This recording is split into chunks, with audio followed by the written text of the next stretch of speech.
Yon mga ka-Dicer, isang magandang araw muli sa inyong lahat mga ka-Dicer. May nagtanong na naman sa isa nating subscriber sa ating YouTube channel. Ang sabi niya, gaano ba kadami ang pacing ng isang stationary merchandiser? I think si Sir ay baguhang merchandiser ito, sapagkat yung tanong niya ay kakaiba, no?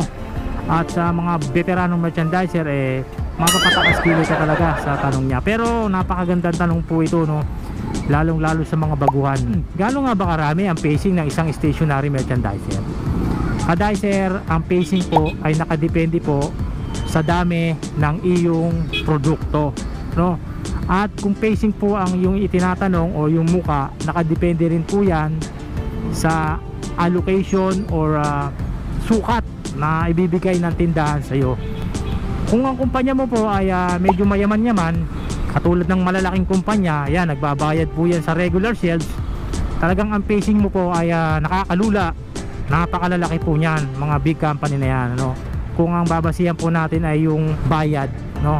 So yan lang po, napakasimple ng sagot dyan. Nakadepende po sa laki ng kumpanya mo, sa ibibigay ng sukat ng outlet sa iyo, kung gaano kalaki, at nakadepende rin sa bayad, no, kung magkano. Meron pa kasi tayong tinatawag na display allowance, no? Ibig sabihin magbabayad ka sa regular shelves.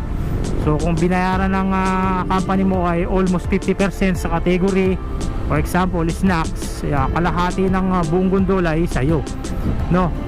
O yan, mauumay ka display dyan sa laki ng pacing mo, ano? So yun lang ka-Dicer, ang sagot ko sa'yo. Ganun lang kasimple, no?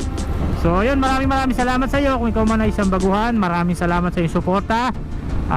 Kung ikaw man ay nagpaplanong mag-apply bilang isang merchandiser, walang problema, itong channel na to para to sa mga nagsisimula maging merchandiser. Okay? Hanggang sa muli, ako ang inyong lingkod, Erwin Regalo, palagi nagsasabi ng kasabihang mabuhay ang lahat ng merchandiser. Peace.